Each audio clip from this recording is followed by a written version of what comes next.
ஏமா நான் இல்லாத கொஞ்ச நாள்ல இவ்வளோ விஷயம் நடந்திருக்கு. என்கிட்ட ஒரு வார்த்தை சொல்லணும்னு உனக்கு தோணலைல்ல? நான் எத்தனை தடவை உங்ககிட்ட சொல்லணும்னு தானே சொன்னேன்.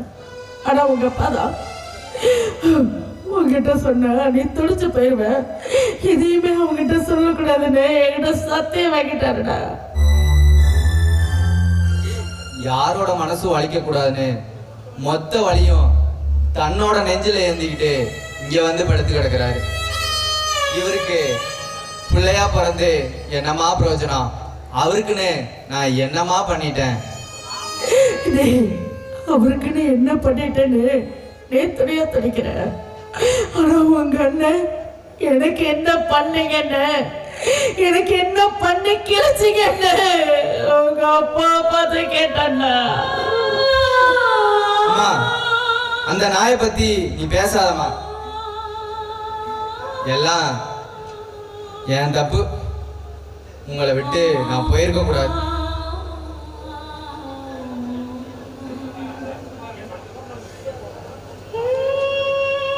மாப்பிள்ள, நீங்க என்ன அப்பா அம்மாவை விட்டுட்டு வெளியூர் போகணும்னா போனீங்க? உங்க பொழப்ப தேடி தானே போனீங்க. பொழப்பு அப்படி என்னமாமா நான் பெருசா பொழைச்சிட்டேன்? பெத்த ஆய் அப்ப கூட இருந்து பாத்துக்க முடியாது. என் பொழப்பெல்லாம் ஒரு பொழப்பாமாமா.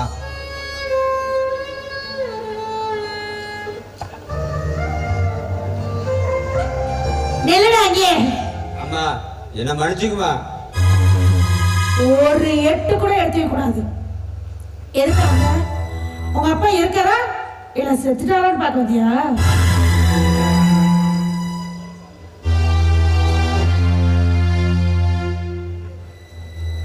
டேய் அன்பு, என்ன மன்னிச்சரா. அம்மா என்ன மன்னிச்சிருமா. அம்மா அவனை முதல்ல வெளியே போக சொல்லுமா. டேய் அன்பு, உங்களை விட்டா எனக்கு வேற யாரா இருக்கா? அம்மா அவனை முதல்ல வெளியில போக சொல்லுமா. டேய் அன்பு, நீ இப்படி சொன்னா நான் எங்கடா போவேன்? போடா போடான்னு சொன்னா போக மாட்டியா?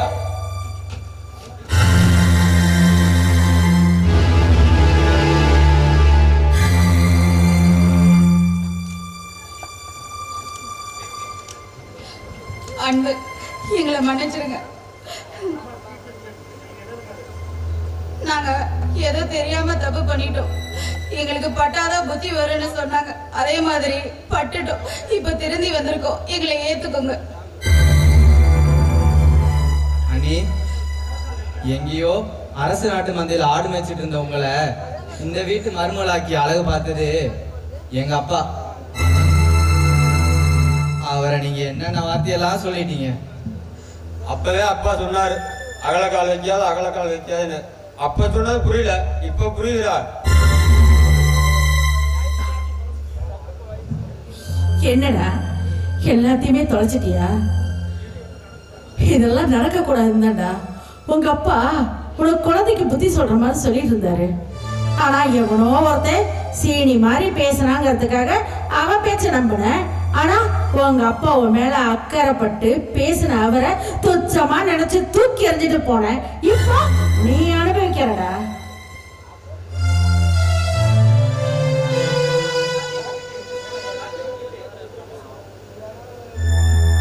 ஏண்டா ஏண்டா எல்லாத்தையும் விட்டு கெட்டதுக்கு அப்புறம் தான் உனக்கு அப்பா சொல்ற வந்துச்சா? ஏய், சொத்து என்னடா பெரிய சொத்து? அப்பாவோட பெரிய சொத்து எதுடா?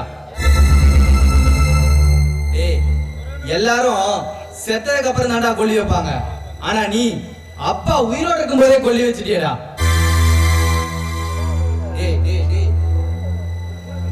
அம்மா கழுத்துல இருந்த அந்த தாலிய கழட்டி வாங்க உனக்கு எப்படா மனசு வந்துச்சு? அத பார்க்கும்போது அப்பாவோட மனசு என்ன பாடுபட்டு இருக்கும். ஏய் பாரா பாரு, நம்மள பெத்தவள இந்த கோலத்துல பாக்குறதுக்கு தான் அவங்க 2 பிள்ளைய பெத்து வச்சிருக்கணும் பெருமைப்பட்டுக்கிட்டாங்களா? நம்மள கஷ்டப்பட்டு வளர்த்துனதுக்கு நல்ல கைமாறு பண்ணிட்டோம்டா. நல்ல கைமாறு பண்ணிட்டோம்.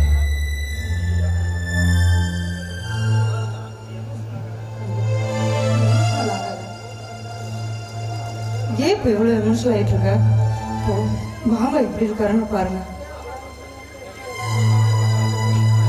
ஆமாம் மாப்பிள்ள, இப்போ இருக்கிற சூழ்நிலையில் சம்மந்தியை நம்ம பார்க்கலாம். நீங்கள் வந்து கொஞ்சம் அமைதியாக இருங்க.